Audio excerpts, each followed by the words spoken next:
Meeting's called to order. Please join me in the Pledge of Allegiance.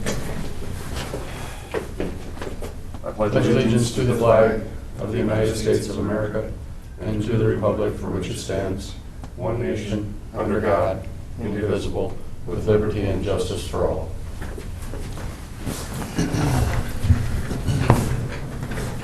The agenda has been provided before the meeting. Are there any additions or corrections to the agenda as presented? Mr. Chairman, I do have some additions and changes. Item number 3 on the consent agenda, the Commissioner's warrants amount is $246,673.81, $246,673.81. Item number 4, hospital warrants. The amount of the hospital warrants this month will be $304,826.06, $304,826.06. Please add item number 6, additional commissioners warrants dated 7/8 of 19 for $50,448.26, $50,448.26. At 10:15 a.m., please add Wayne Drew, Building and Maintenance Supervisor, concrete quotes for Fairgrounds Quonset Building. That's an action item. And lastly, under other business, we're going to approve payment request to DRC contracting number 6 as an auditor's warrant for Friday, July 12th for $50,093.50. That'll be an auditor's warrant to DRC on Friday the 12th for $50,093.50. That's all I have, Mr. Chairman. Mr. Chair, with those additions to the agenda, I would move to approve. Second. Okay, we have a motion and second to approve the agenda. Any further discussion? If not, all in favor signify by saying aye. Aye. Opposed? Motion carries.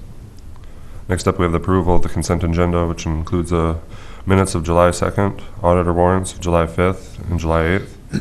The commissioner warrants, meal reimbursements totaling $246,673.81.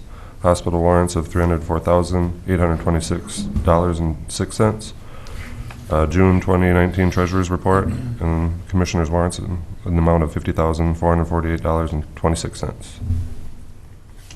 So moved. Second. We have motion second to approve the consent agenda. Any further discussion? And that includes that auditor warrant too. Okay. I'll do that as a separate agenda item instead okay. of just the consent. Okay. That's all right.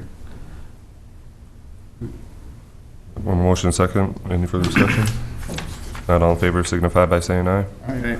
Opposed? Motion carries. Okay, next up we have Mike Heyman, Chief Deputy, for talk about the Buffalo Ridge Task Force update. Morning. Good morning. Morning. Mr. Chair, members of the board, thank you today for taking the time. We just wanted to offer a presentation now. That'll take a few minutes here, about 45 minutes, then any questions or comments we have.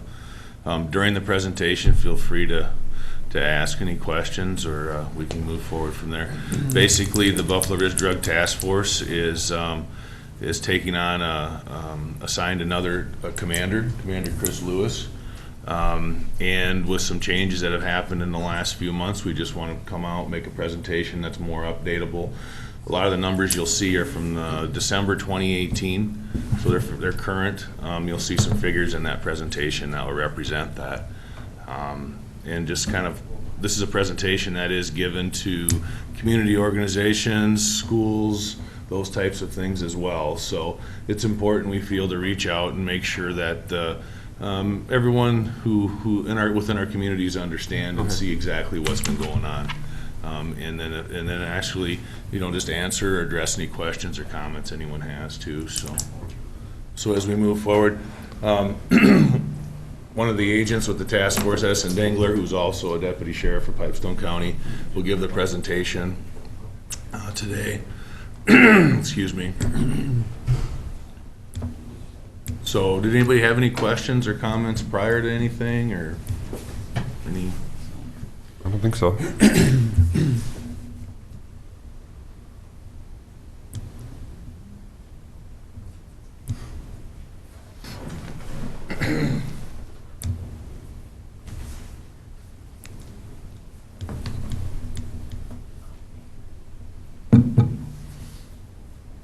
pretty interesting, Edison. Give it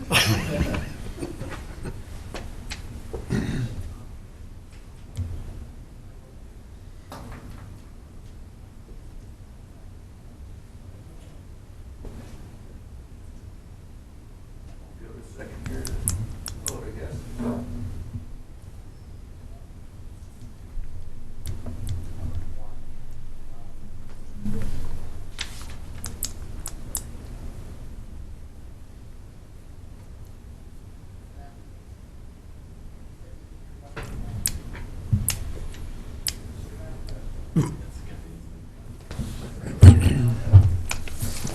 Usually run it off of my laptop, but we have to do something different here, make it work on your smart board, so.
All right, so this presentation is kind of a combination of what we present to the public. We do presentations to schools, different community events, Kiwanis, Lions Clubs, and ask for us to do presentations on the drug trends that we see. So this presentation has a little bit of everything in it.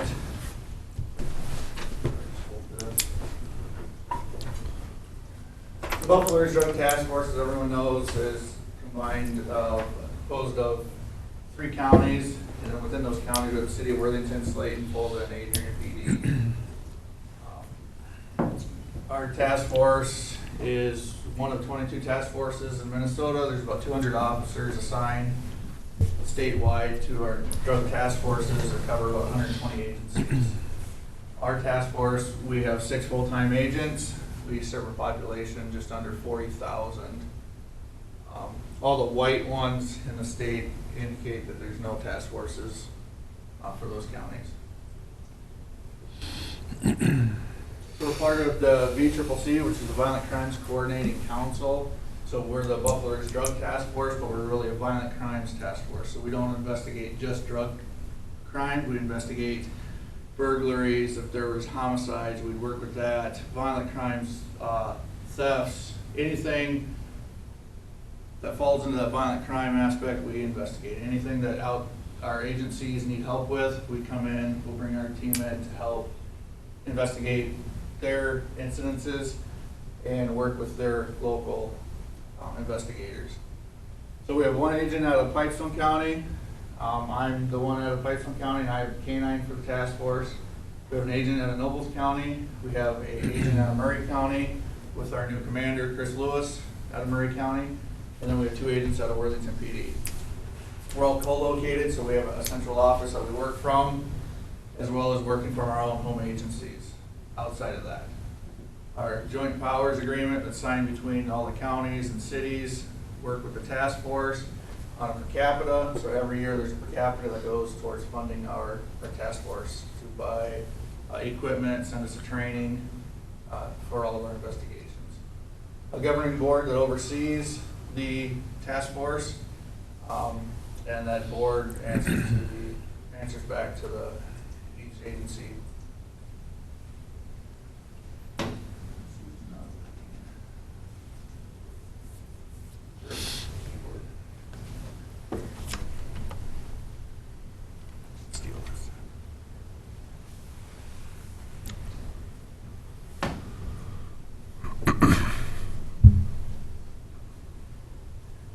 All Alright, so like I said, we target drug and felony cases.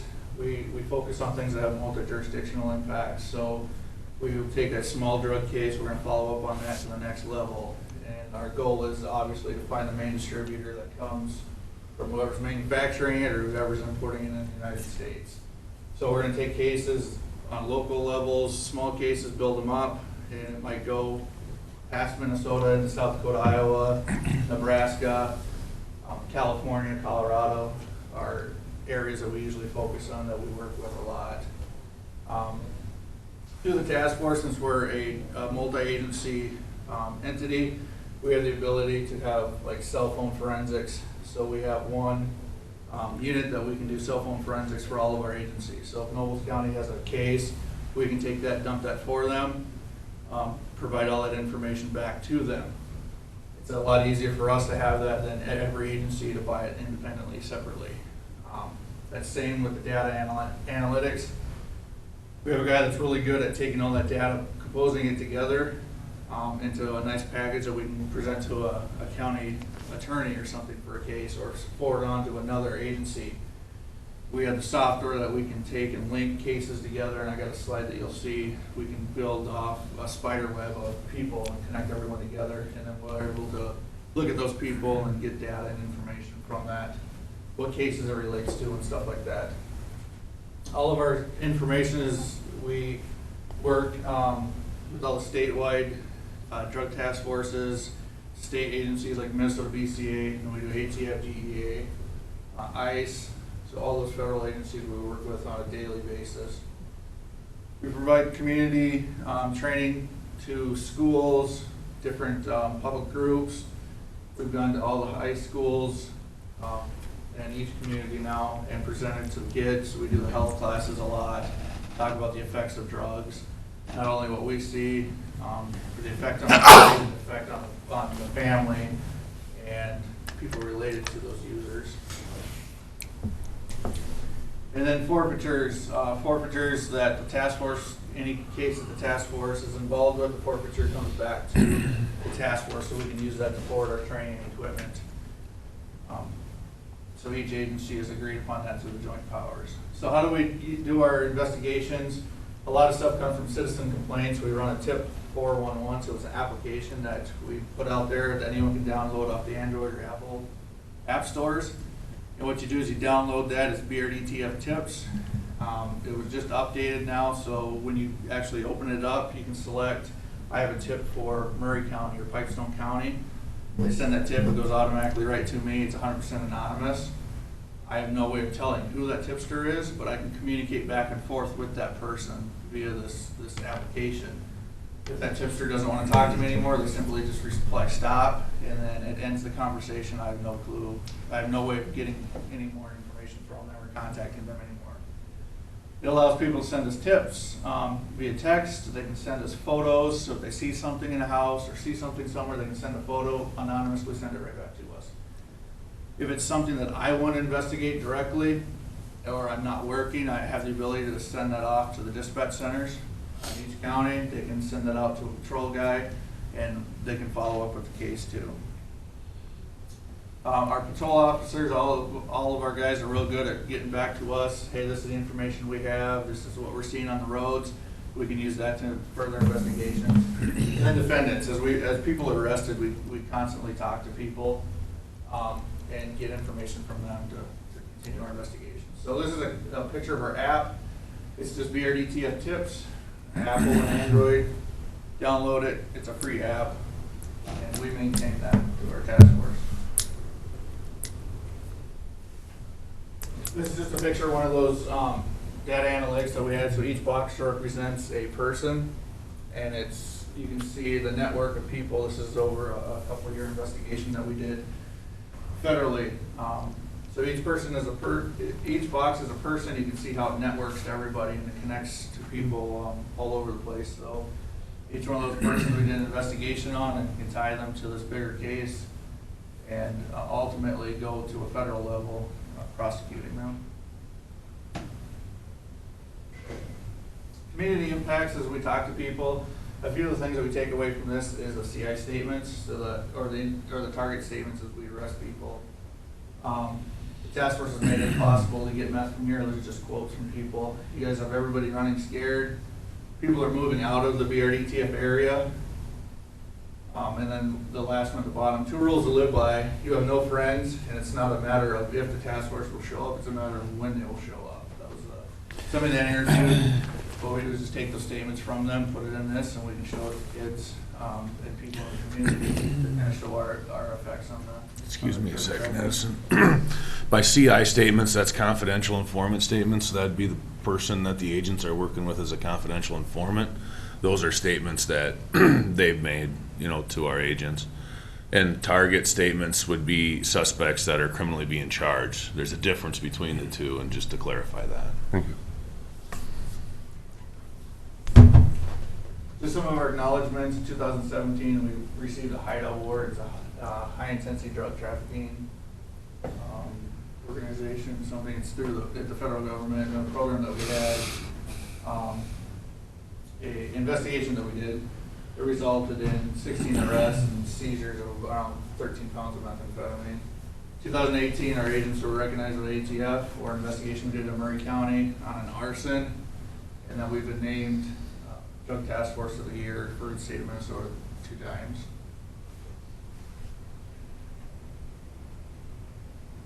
These are some of our headlines from the media.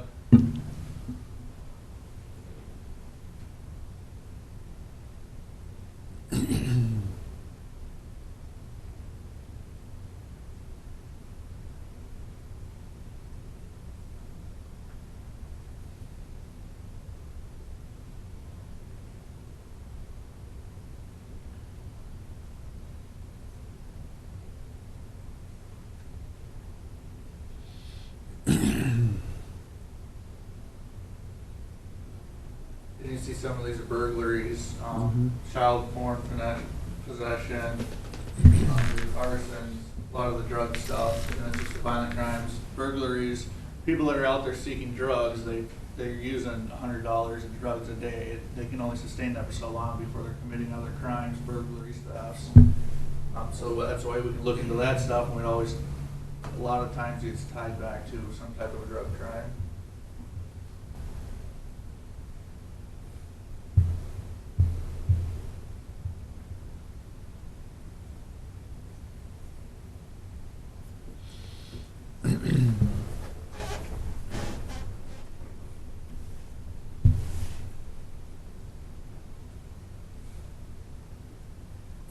So 14-year statistics this is to the beginning of this year. About 5,500 active investigations, 340 firearms seized, around 1,800 arrests, and there's street value drugs. That hasn't been updated quite yet. I'm just about there. We're going to be well over the $4 million worth of street value drugs that we've seized off the streets from our group alone. It's a pretty high percentage of the population. For the 1,800 arrests and under 40,000 people in your area. right. And some of those arrests are repeat people too. Right. So, Each one counts every time. right, yep. So you can see our trends over the years from 2006 to 2018. Our federal defendants are in the red. Our consent searches are listed on here, search warrants, and then our arrests. So the first 2 columns are the arrests, and then after that there's searches. Consent searches, when I walk up to somebody and say, hey, can I look in your vehicle? Can I look in your house? That's a consent search. They're consenting to that. I don't have a search warrant for it. And then the search warrant one is that a probable cause to write a search warrant to go execute that warrant. Our seizures that we're seeing, the the marijuana here in red, that's measured in pounds. Everything else is measured in grams, and that's just because the marijuana wouldn't fit on the chart. It'd be so high up on the chart there. Methamphetamine, we're looking about 60 pounds of meth, which that's going to go up quite a bit the next time we update this, or at the end of this year, just because of the forfeitures and the seizures that we had this year alone. Marijuana, we're about just under 2,000 pounds of marijuana. And prescription pills, that's kind of our top thing. So you got meth and the prescription pills, and then cocaine is starting to make a comeback. We're starting to see that back in the area again.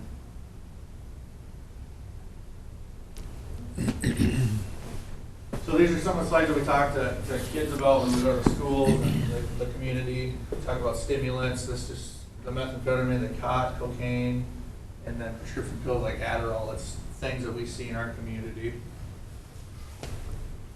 Then we talk about depressants. On top of this would be alcohol. Alcohol's a depressant. And then we have your barbiturates, GHB, stuff like that we see. Hallucinogens. So MDMA, ecstasy, Molly. We have kids that talk to us, the college age people. They say, oh, Molly is the safe alternative to a club drug, or MDMA, ecstasy. Well, no, it's not. It's the same thing. When we test that stuff, we're testing it for meth. So we try to explain that to people. You don't know what this stuff is. Don't take it. It's an illegal drug. It's made from these illegal compounds.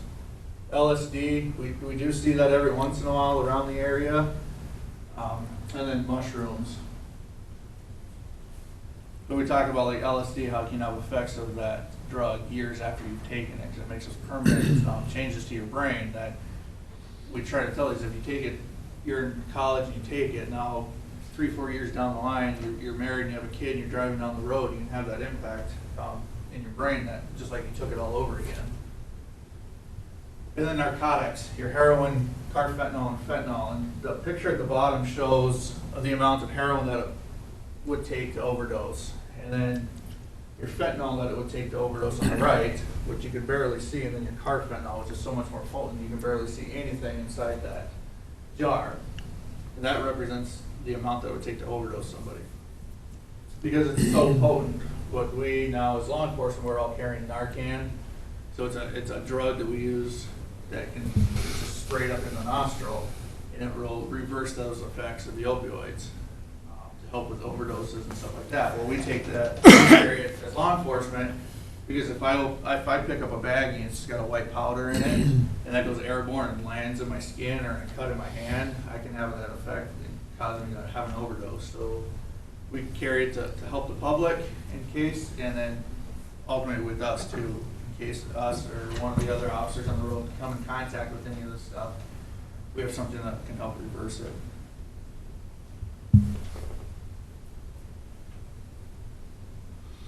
Marijuana, we talk about the schedule, that it is a Schedule 1, it's not legal in the state.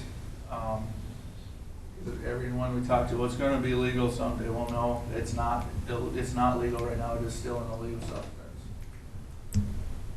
Talking about the ingestion methods, so you have your bongs, your cigarillos. The new thing is the vape pens. So we're seeing these vape pens that have THC in them, and it's a high potent quantity of THC inside these vape pens that they're inhaling, ingesting that way. And we also explained to them that any liquid form or resinous form of THC is an automatic felony. So you're having some of these people that think, well, it's marijuana, it's a petty misdemeanor if you possess a small amount of it. Well, no, if you possess any amount in this liquid form, it's a felony. So we're trying to explain that to you. And we have seen it, we've taken off boxes of THC vape pens before. We see it quite often, and it's just the vape thing, because that's what everyone thinks is the new latest craze, I guess. We talk about smoking a joint is equivalent to about 20 cigarettes, and then trying to show that marijuana has mold on it. It's not healthy to even be in a room around mold. Why would you want to ingest mold? All these photos in the slides too are photos that we've taken through our task force, through our investigations that are closed. Marijuana grows that we found, you name it, we found it in living rooms, nurseries, cisterns, groves, all over the place. Prescription medications. So all of our sheriff's offices have prescription drop-off bins that citizens from the community come in, drop their prescriptions off, and we will dispose of them properly. They're burned in an incinerator. We document all the paperwork. So all of our sheriff's offices have these available. Our biggest thing that we tell people is that once you're done using that prescription, to what the doctor's told you to do, take that prescription, bring it to us, let us dispose of it. So it's not sitting in the house where someone that is just visiting might see it, might have the idea, well, maybe I could take a couple, or a kid could get into them and accidentally ingest more than, or ingest any at that fact. Synthetic drugs, we are seeing synthetic drugs in the area. A lot of it is the marijuana based. So what it is, it's like a carrier, it's a potpourri or a catnip type carrier that these people that manufacture, what they do is they buy that carrier, put it out on the table, they buy a chemical, usually from China. It's mixed with a solution, put it into a spray paint or spray gun like you would paint a car, and then it's sprayed over top of that carrier. The problem is they're spraying it, there's no quality control, I guess. So your outsides might be more saturated than the inside. They're packaging it up, and we're having some of these users that are buying 2 packages of it when we talk to them, and they say, oh yeah, I used the first one, didn't really have a high. The second one, I had a high for 3 days. I thought I was paranoid. One guy I talked to was getting chased by dragons for 3 days, didn't sleep or nothing. And it was off of a synthetic K2. So you never know what you're going to get, what the chemical actually is inside. So that is something that we do see on a local level. And then you have the bath salts. We don't run into this too often, but it is out there. It's the same concept. It's a carrier like Epsom salt or something like that. They're spraying a chemical on top of, and then snorting it, smoking it, injecting it.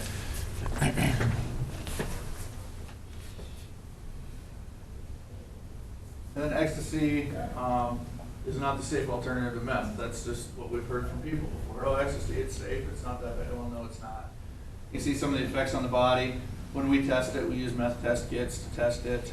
It has the same compounds, the same ingredients as methamphetamine. And we show some of the pictures of kids too. Like in the top left there, you can go online, you can buy empty capsules. I can buy empty capsules, I can put whatever I want inside that capsule, and then we can be at a party or something, and I can say, oh, you got a headache here, here's some Tylenol, Advil, or something like that.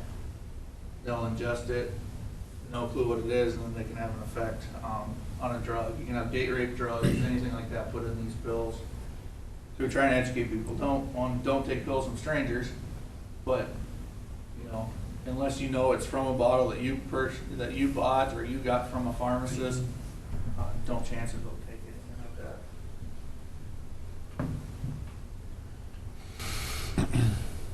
that. Methamphetamine, we go through the different ways to ingest it. You have pen tubes. So if we see pen tubes as cops that don't have the ends on them, that's an indicator for us. It's a good way to snort something up. You have foilies, burnt foilies like that at the bottom. Some people might just think, oh, it's dirty stuff from cooking. Well, no. When we see that on a drug user, it's you're putting drugs on it to smoke and inhale the drugs off of after they're heating it up. And then your pipes, syringes, baggies.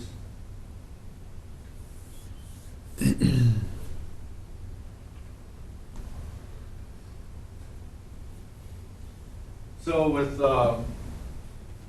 methamphetamine users, they have that they no longer know what the sense of normal is anymore once they start using. So they're always chasing that rush, that high. And you can see the unfortunate thing is that the treatment failure rate is quite high. And those are just stats that we've got from, I believe this came from New Life Treatment Center, that 90% of the time, if there's a user who's been in recovery and they're put in that position where there's a pipe or something put in their face to use, 90% of the time they're going to want to use that drug. Even though they've been in recovery, they know what is good for them. It's that permanent effect on the brain that causes that addiction to come back, that desire to use. What does meth cost in Southwest Minnesota? We're looking at about a gram is around 100, 250 is getting a little high. But you look at someone who's a chronic user, a gram's not going to last them very long. Maybe a day. There's people that use more than a gram a day. So you can see the effects on the community when you have these people that are chasing that $100, $150 a day, they can only sustain that for so long, that they have to go out in the community and they're stealing property from stores, they're burglarizing homes, farms, the copper thefts, all that kind of stuff. We start tying back into drug cases like this.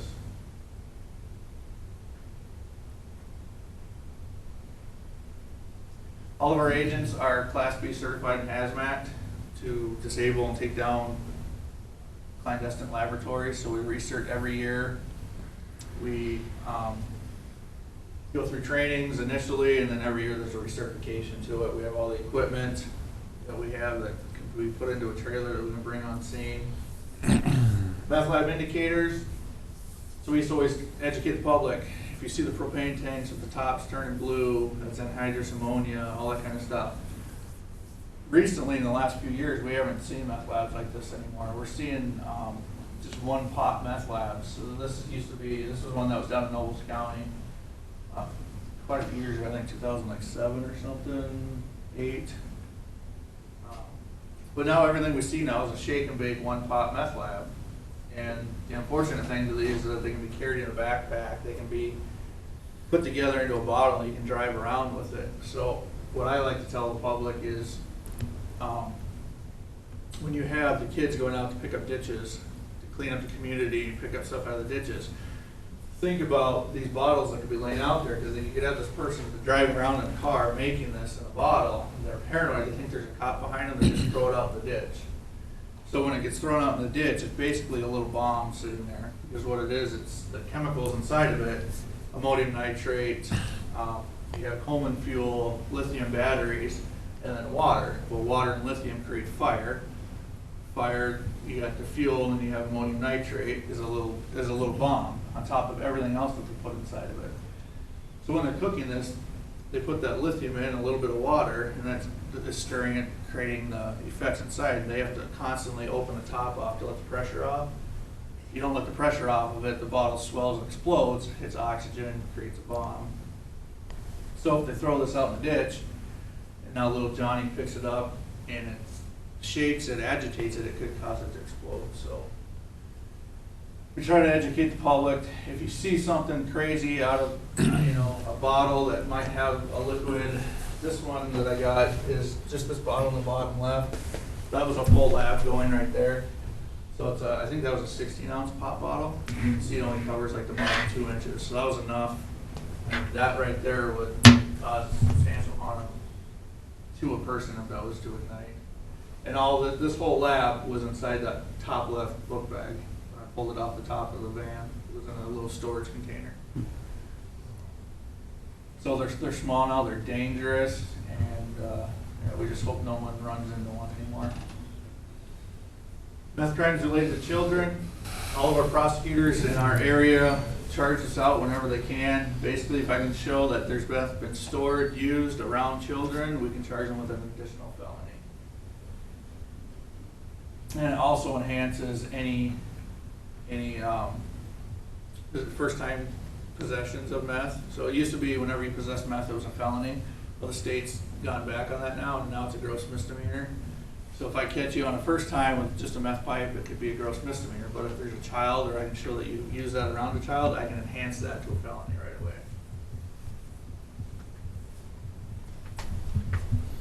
We talked about the impacts of kids, the physical sexual abuse, emotional abuse, neglect, and exposures. This is just one slide we like to show. This is the house that we searched. This was a potty chair underneath the bathroom sink. The kid would take it out on his own and use it, and underneath it you can see there's a spoon, and that's where the parents were using meth, and they just put their spoon underneath there. So if a kid were to pick that up, put it in his mouth, you're going to have an instant reaction to the methamphetamine. The overdoses in America, it's an epidemic. You can see the chart from 99 all the way to about 2013. It stays about the same. In 2014 to now, it just skyrockets. And we're looking at about 72,000 annual overdoses in the U.S.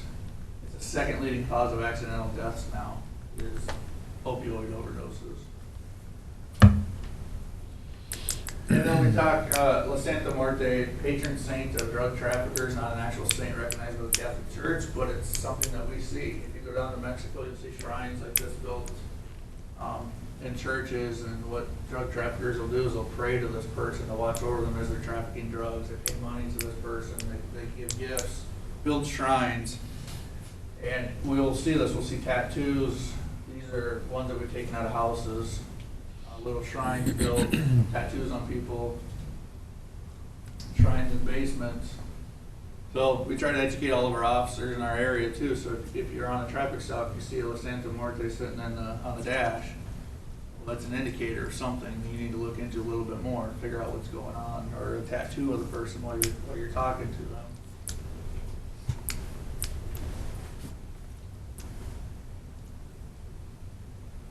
If we do high-risk warrants, Murray County, Pipestone County, and Nobles County now are all members of the heat team that we're on.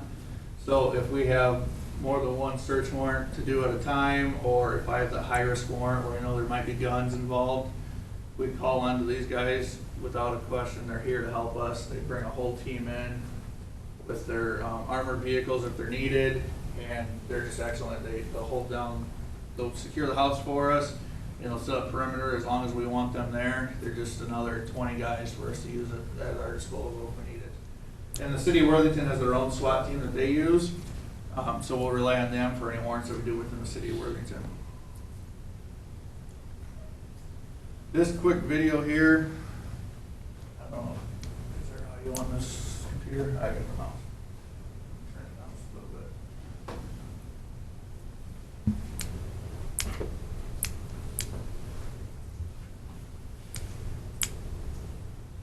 This video, if anyone has any questions, these are just what we call the eyes, the day in the life of the task force. These are all photos that we've taken. We go out there and we try and talk to the community about what we're seeing. This is what happens if you do get into this lifestyle. The effects on kids, on family members, the thefts that occur. You know, we see the people that will steal from their grandparents just to go chase that addiction.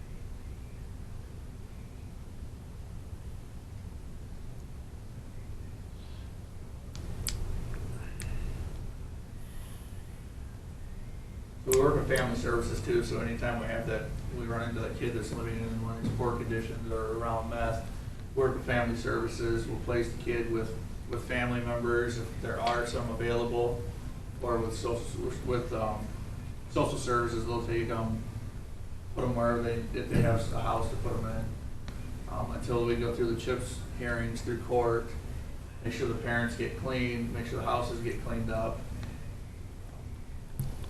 So whatever we do to remove those kids from that dangerous situation, we'll do.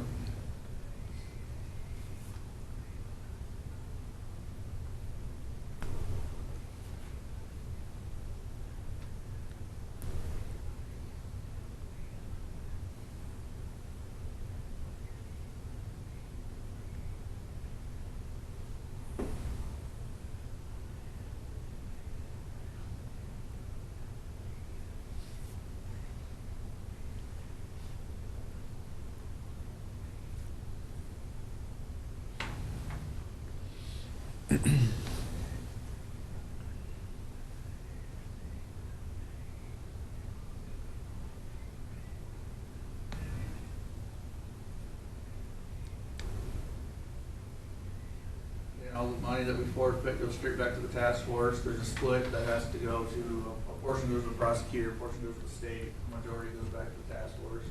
We put right back into our funding for our training and equipment.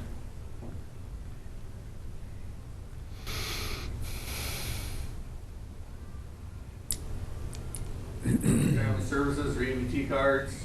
There's people that can take $300 a month out on an EBT card at a cash machine. So we've had cases where people go swipe, get their cash out, and come buy drugs. So all that gets turned right back into family services so they can look into their investigation with that.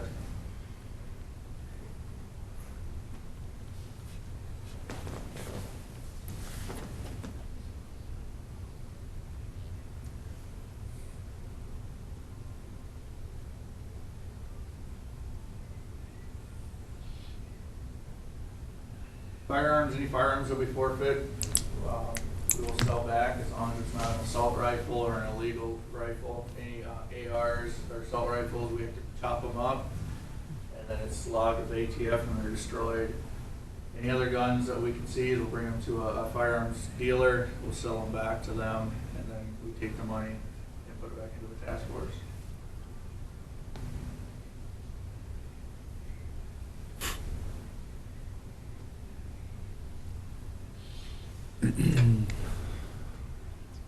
Wow.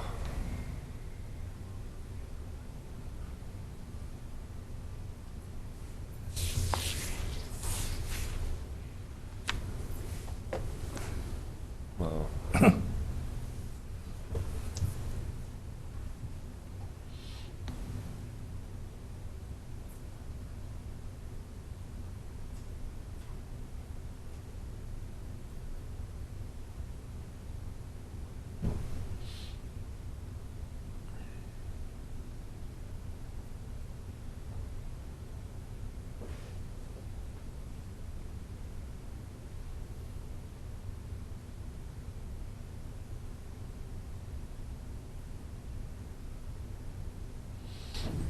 That's kind of what I have, and a quick overview of our presentation that we have.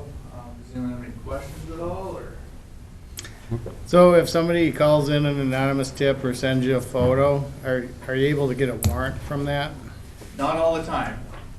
What we can do is usually, a majority of the time, information isn't new to us really. I mean, but I can take a bunch of information that I have, put it all together into one package, and then to get a warrant. Sometimes if someone sends me that photograph that says, this photograph was taken at 8 a.m. this morning at this location, I can use that information to apply for a search warrant.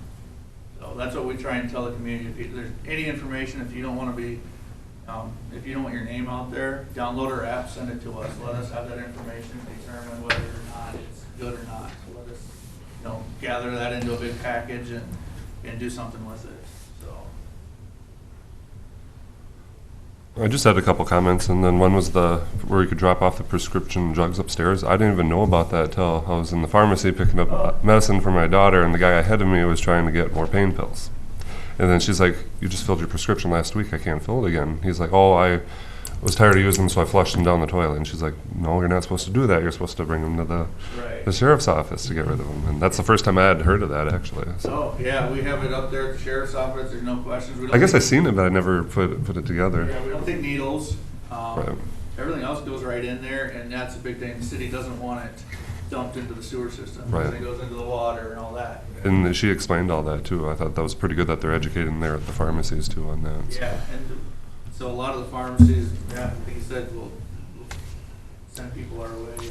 And if it doesn't fit in our bin, we'll come out there and grab it from them. If they have a big bag from them. If there's a death in the family and you have that tube garbage bag, full of medications, we'll come out and take them from them and destroy them.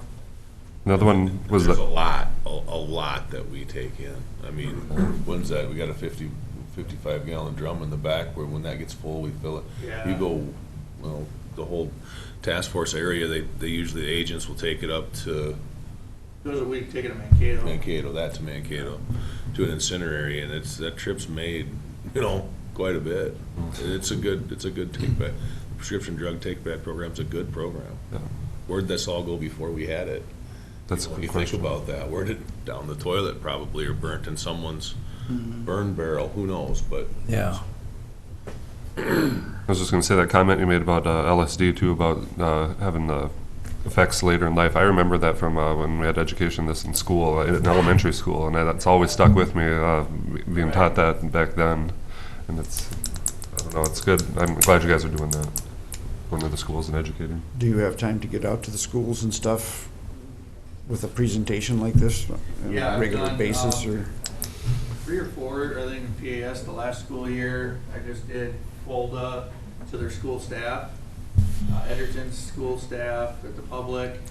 We've done to the kids in the classroom. I did a forensics class for them on how we test drugs. So yeah, as much as we can get out to the public to give education like this, or what to look for, the effects, we're going to do it as much as we can. If someone asks, we'll make it happen. It's just the timing, to make it all come together. But Yeah. if we've been asked to go somewhere and Getting the information out there is a big deterrent too. At least people kind of know what's out there and what to look for. And some Just as people are just don't even realize what's going on here, you know. it's just as important as the enforcement side, probably more important. Public, you get more people vigilant and helping is better. It's always a good thing. And we're talking with like Edgerton had asked me to come when they have their parent-teacher conferences, to talk to parents. Parents know. So when you're looking in your child's room or your kid's room, and you see something, well, there's so many containers now that look like a pop bottle or something. Yeah. You pull them apart and hide stuff in it. So trying to educate parents on that stuff too. I know working with Ann Orrin from Southwell Health and Human Services, she's put together a lot of different things to educate the public too, and I think between you two, you could really put together a good program. Yeah, I did a presentation with her in Fulda about a month ago. Okay. So, yeah, that was with all the school staff members. She came and presented on the effects of the vaping and what to look for and all that stuff. And then we did the drug part of it. Yeah. And then we have the troopers come in and do the driving part. So it's kind of a group effort. Yeah, it's important for the public and everyone to understand that the fight against drug use is not just to go out and catch people and bring them to jail. The fight is educating, helping, and just all around everyone working together Yep. to get to one goal, and that's to save lives. It's not about how many handcuffs you can put on people and how many people you can put in jail. That has to happen. That's part of it. Because it just, if it doesn't complete the circle. But the education, the presentations, the talking to the kids at the skate park by a patrol officer, so having the patrol officers educated are a big thing. That's what's important, and I feel personally we're getting that done here as the group together in this task force, and I think it's a very positive thing for the communities that are involved. And we're always, as a board member that sits on the board and board chair currently, we're always trying to get other communities who do not have access to a task force that are close by. We're giving them that opportunity and educating them the same way. We're not always able to be successful in that for funding reasons in some of them cases. But we're always trying to do that too, from an administration standpoint. Kind of surprised by how many counties around us are not Right. participating. Yeah. And that's all education as well, and understanding. The comment that I always think about on the presentation, and I remember being told about the comment when it happened, was that when we were talking or the task force agents were talking with a person from an arrest, and they said, well, yeah, we moved down to the to County X because we know they don't have a task force, and we moved out of here, and it was our county they moved out of in Pipestone. Well, that's one person telling you how many. That's effective. Are we proud that in essence pushed them to another community? No, but what are we supposed to do? We need to do our part, and hopefully Right. they'll step up and do their part. Yeah. And that's all we can ask. And I feel we're doing that for our local communities here. Thank you guys for the presentation. thank you. Yeah. There has to be a lot of education done yet. Well, it's just a continual thing, and just continue doing it and stick at it, and that's the key. And but yeah, if anybody ever has questions or anything, you just gotta let us know. So, thank you. Yeah, thank you. Thanks, Mike. Edison, thank you. Thank you. Thank you very much. Nice presentation.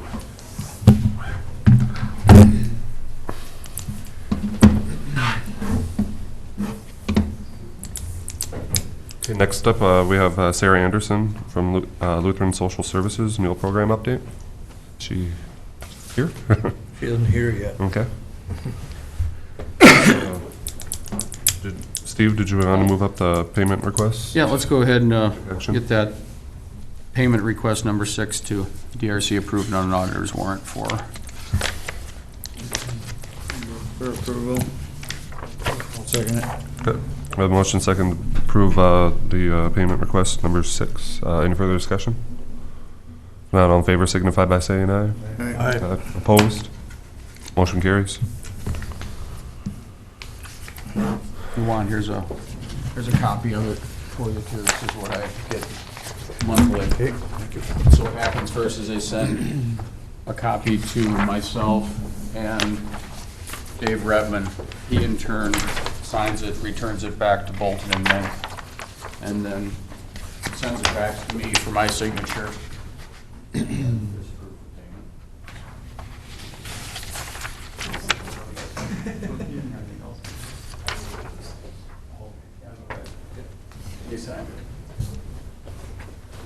That kind of gives you, the back page is where we are to date on it too, of where we're at. And if you're looking at the total amount as bid with the change orders, we're at total estimated cost of $766,718.35. And Thank you. completed to date, now we're at $389,948.31. And as the last payment, last month, we're at $337,218.31. And then on the far left, you'll see where it says COs, which are change orders, where they found the transite, the fire doors, the chalkboard, and abatement mobilization. And the one we just did for the additional 32 is not on here yet. That'll be forthcoming. So it kind of gives you a real accurate estimate where we're at to date anyway. Huh?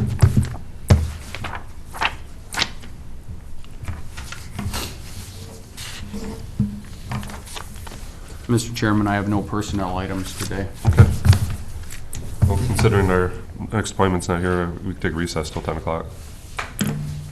Okay.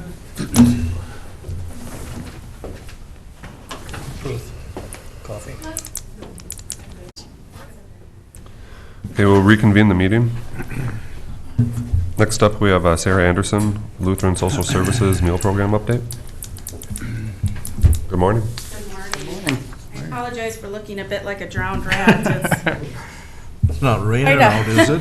Only a little bit, only a little bit. Oh, It's a little difficult to get in our door here right now too with our, yes, I'm out here, yes, so. but we're Minnesotans. We can tough it out. So thank you for having me as part of your agenda today. I'm Sarah Anderson with Lutheran Social Service. I'm the regional manager for our meals program for Pipestone, all of Pipestone County, in addition to Rock, Nobles, Cottonwood Jackson, and a couple others. I've been with the program since 2007, so I'm not new to the program, but just within the past year and a half was asked to expand west after a resignation of a coworker. So I'm not new to the program, but I still consider myself somewhat new to Pipestone County area.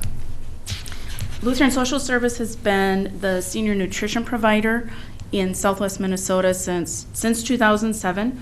We have a contract with the Minnesota River Area Agency on Aging, but we've been providing senior nutrition services since 1974. So elsewhere in Minnesota, we're in the far northwest, Crookston and Thief River Falls, Points North, Brainerd, Bemidji area. So we've been doing this for a while. Our mission is to reduce malnutrition and social isolation and depression in older adults by providing balanced, nourishing meals and fellowship and social connections with peers through our community dining sites and also Meals on Wheels. So our service is a bargain in that a year's worth of meals costs less than a one-day hospital stay.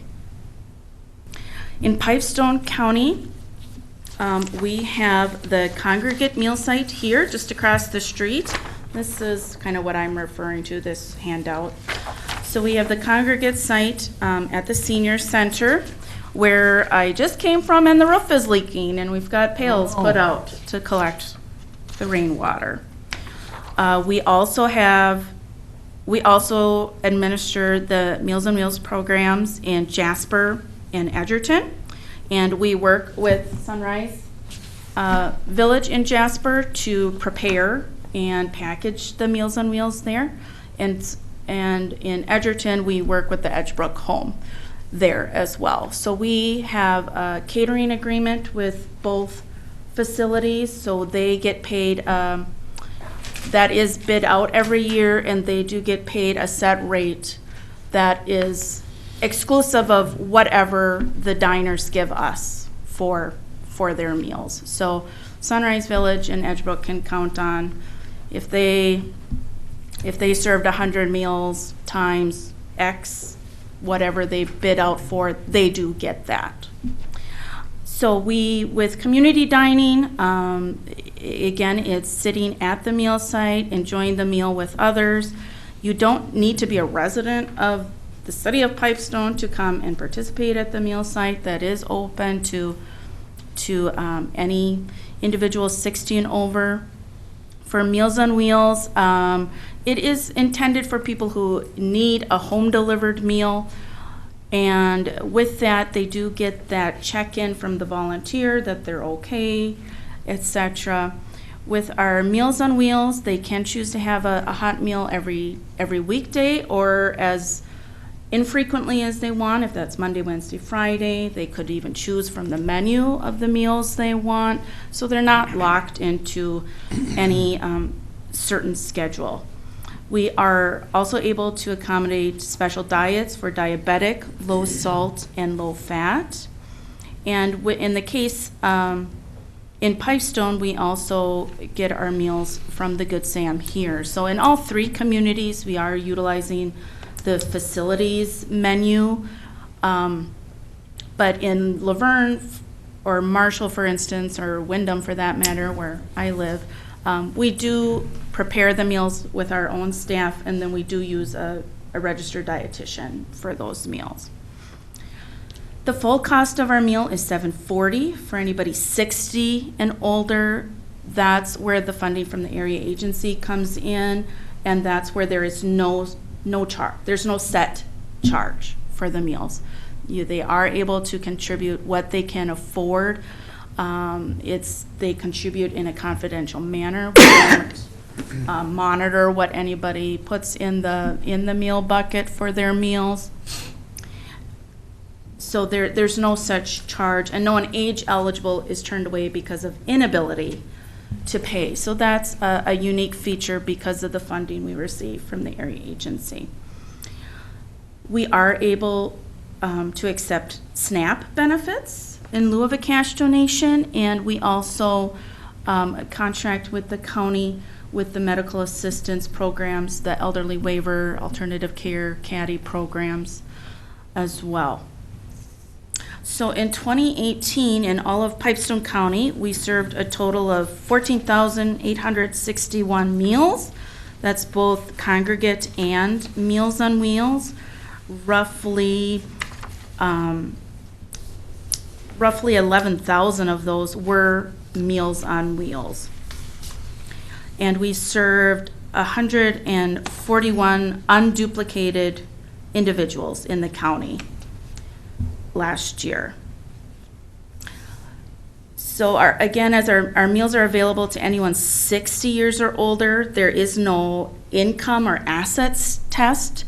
There is a brief registration form we ask all of our diners 60 and older to complete, and that's a requirement of the Minnesota Board on Aging.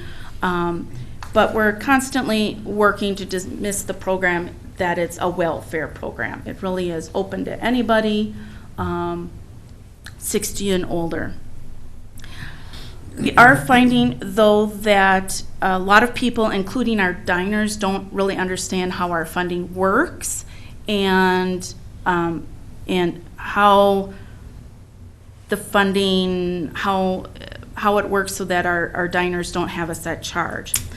So as I said, the full cost of our meal is $740, but only a third of that is covered by the Area Agency on Aging. So through them, we receive a combination of Federal Older Americans Act funds, some funding from USDA, and also funding from the state. That is separate from the medical assistance dollars. So the funding we get from the area agency only covers about a third of the cost of the meal. The second third is what our diners contribute. So there remains about a third that is unfunded, which means that part of the meal we have to do fundraising for. And in Pipestone itself, the city, we have, because I've sent out the statements, we have about 4 individuals who are not able to contribute toward the cost of their meals. So that's quite a bit that we need to work with the community to help us fund for those individuals. Our suggested donation, we do have a suggested donation per meal for diners to contribute to, and that is $4.50 a meal. But again, they can contribute what they can afford. However, our actual average contribution in 2018 for the Pipestone meal site was $1.34. That's for congregate meals. So that's quite a bit short of what we request. For Meals on Wheels in the city of Pipestone, that average was $2.24. So Meals on Wheels was a little bit better, but we're still falling quite short of what we request from the diners. We do have other needs besides financial. In both Pipestone and Jasper, we do need volunteers to help us deliver Meals on Wheels. Every day in Pipestone here in town, our coordinator, Louis Laney, is delivering meals every day. So that means he's not doing outreach to get people to come to the meal site. It means he's not working with Diane to plan programs, that kind of a thing. And it really is a service to the community, and we need the community's support in that manner to help us do that. So the churches do not take a month at a time like they do in Laverne. For example, in other communities, we have civic groups help out. Kiwanis and Rotary and Lions do help us deliver in other communities. In Brown County, we do have county employees who do help us deliver meals, if that's a possibility. So we, we're still looking for some assistance that way. But looking to the future, we are looking to streamline our registration process for diners so that we're trying to go paperless at the meal site itself and having our diners call our main office and do that registration over the phone. Another thing we're looking at streamlining is our statement process of collecting the contributions from our diners, and as far as our main office also working with them as to how do you want to contribute, how much can you contribute, can we send you a paper statement to that effect. So we're looking to streamline that a little bit better to reach some efficiencies there. One thing we really are excited about is our Meals to Go, which we just got going this year. And that is this handout. So we have developed a frozen meal option that we can ship through UPS. So it is very similar to Mom's Meals, which the county contracts with as well. We are just ramping up our capacity to expand that to elderly waiver and alternative care clients for Pipestone County, so that is available now. I'm hoping to join a staff meeting with Sue Lingen and Stacy Longton with Southwest Health and Human Service. So that could be that is an additional option for Pipestone medical assistance waiver clients. At this point, we do not receive enough reimbursement through the CADI program for those clients. So we do have to restrict it to the elderly waiver and alternative care. But if there is someone in the county Ruthden or some of the other smaller communities around, where this could be an option for them. If you're 10 miles out of town and you're still on a quarter-mile gravel driveway, yet this is an option to bring meals to those waiver clients if we can't deliver a hot meal to them. So we're really excited about that. They can choose the meals they want, just like Mom's Meals. If they want to eat meatloaf 5 times a week, they could choose 5 meatloaf meals, for example. So it really taps into that choice that people want, the convenience people want. So we're really excited about that. Another change that we've undergone is we've taken the word senior out of our program name. We are LSS Meals because we can provide a meal to anybody. It's just a matter of how much they pay. So if you are younger than, if you are 13 to 59, the cost of the meal is $7.40. If you're 12 and under, you pay half price, which is $3.20, roughly around there, and then they receive half portions. So we really, the funding we get from the area agency is targeted to people 60 and older.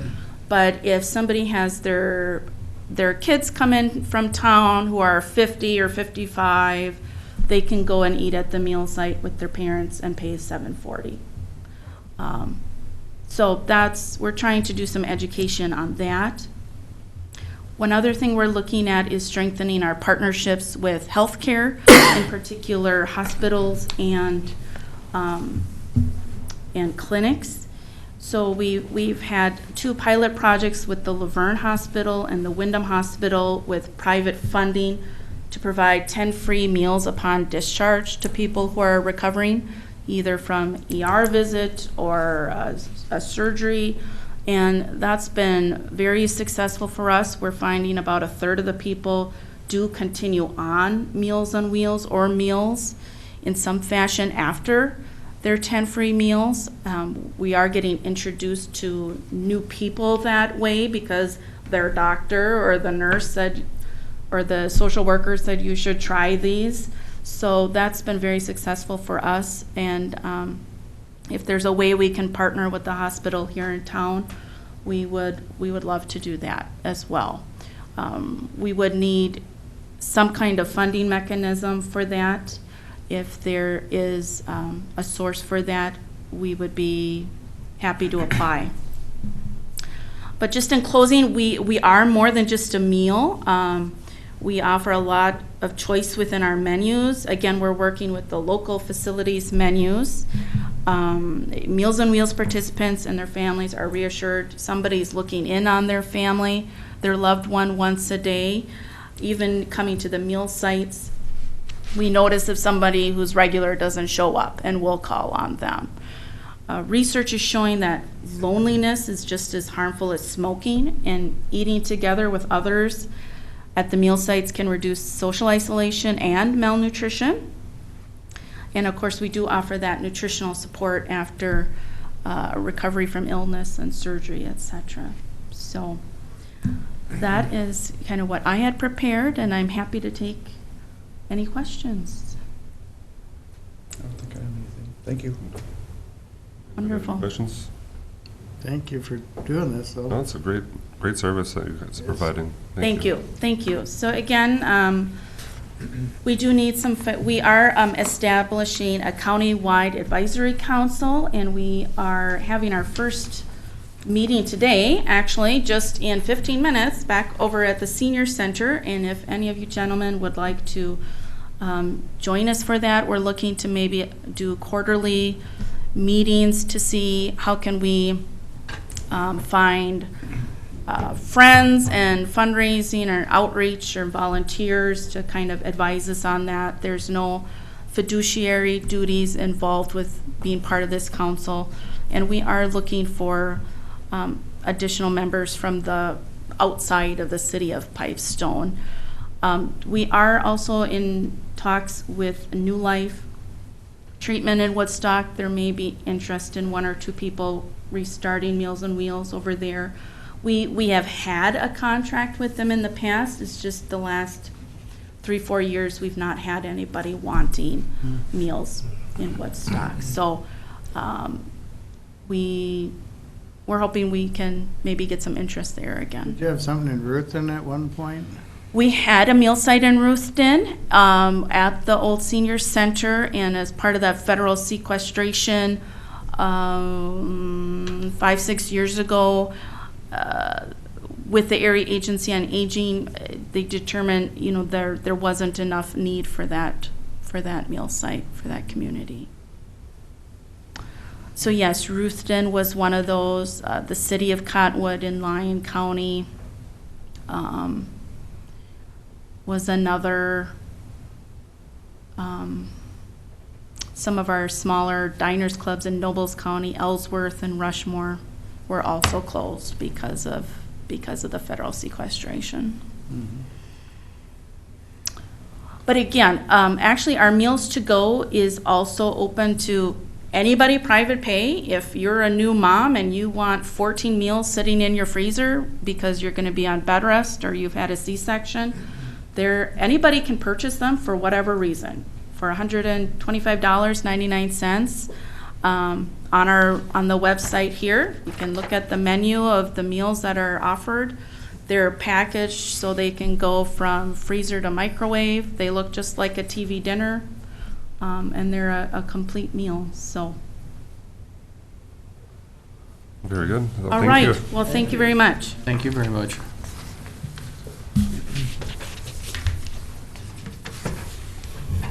Sarah, would you put me on your email list to send me out notices of those meetings? Absolutely. Coming up, that would be great. Appreciate that. Yes, I sure Yeah, can. you have mine, don't you? I think we, Yes, I think Okay. I emailed the right, handouts yep, to you. good. Yeah, please do. That would be Okay. great. Thank you. All right, thank you, Steve. Pen or something? There you go, Charlie. It's gone. Okay, next up we have Wayne Drew for some concrete quotes. They can eat it anyway. Morning. Morning. Nice day outside. Morning. Isn't it though? Thank you. Okay, I got some concrete bids for the Quonset out the fairgrounds. The drive kind of going in and out. What he's gonna do, Nice one, though. what the bid is 16 by 20 feet on the outside, and then it's 13 by 5 sidewalk over to the walk-through door. Okay. And then they're gonna do 20 feet wide on the inside, and then 19 feet in, because that's where there's a seam. And then they're gonna have to feather it, angle it kind of down some, because it's a slope going in. And I got 2 concrete bids. Martinez was $4,000, and Rusted was $4,620. Mr. Chair, Wayne, they aren't really spelled out on Martinez bid, but are they equal bids for equal? They're both gonna remove the old stuff and dispose of it and all that, so, okay, good. Yes, yeah. Question, Yeah. are we replacing the threshold under the door, the Yes. footing and stuff? Yes, Okay. everything's gone. It'll be the same height as the footing of the building, so it will be coming up a little bit higher than what the old is, the threshold. Yeah. The threshold's How down a little bit, and we want to raise it up a little bit so we get enough slope that the water Yeah. comes out. As long as the door operates. Yeah. Yep, and I did have a bid for the new door too, but I'm gonna have to get a rebid for that and get a couple bids and come back, but I think I'll get the concrete done first and then. Right. Is the door kind of bent up and it didn't work that easy last time? No, it's older than heck, and then they want, law enforcement like to have an opener on it. Okay. And they want like 3 or 4 openers, and they want a touch pad too. Right, I can see the touchpad. Yep. The opener, yeah, that'd be a good deal for them because they come in Yep. night and stuff. And that walk-through door in the wintertime don't want to open sometimes. Well, it might when we get it done. Yeah. I'd move to approve the low bid. I would second that. Okay, we have motion second to accept a little bit from Martinez Concrete. Is there any further discussion? What's their time frame, Wayne? Before fair or after fair? What are they thinking? Before fair? Yep. Okay. It'll be done before fair. Okay. Thank Probably you. work out with this project in between and they can shove some guys out there. That's what he said. It'll be done pretty quick. I'd say within the next couple of weeks. Which is fair as starts First. Coming up fast. No kidding. Tomorrow. Is there any other? Thanks. Oh, I can give some updates too on the fairgrounds. We updated. Motion done. Yeah, we'll take action first. Yep. Any further discussion? If not, all in favor signify by saying aye. Opposed? Motion carries. I Thank you. did that already. Okay, we got that done. I'll give you some updates. They put all new lights in the blue building. Oh, They updated that to all LEDs now. They had to put new fixtures in too, because the other ones were different style, they couldn't use them. And then they put new LEDs on the outside of the buildings for the lights. Then they updated the lighting in the show arena too. very good. So we got some more of that done. So with the updates, do you think we would actually see a decrease in the, Should. in how much we'd spend? The only thing is those other lights, you know, people go out there and they turn them on, and Mhm. they're 800-watt bulbs, but those fixtures are spendy. Yeah. They're at $1,500 a piece, Oh, wow. but they could come down. Like he said, those the LEDs are fairly new yet. So he said he could see them coming down on price. Sounds good. So Any other updates at all out there? Or? there's, well, I look at the other, but we got a sheep show going on out there right now too. So Oh. that show's Friday if you ain't doing nothing. There's a National Ramblay show's going on, and they have a sale there Saturday. Okay. You gonna have any sheep out there? Nope. Nope. Ours are all in Fargo right now. Oh. Wow. Yeah. Okay. Anybody else have anything for Wayne? Nope. Thanks. Thank you. Yeah, see ya.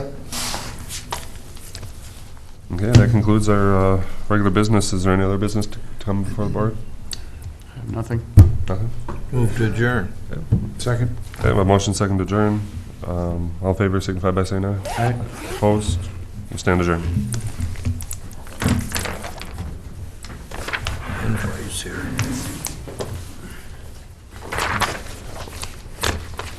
Anybody?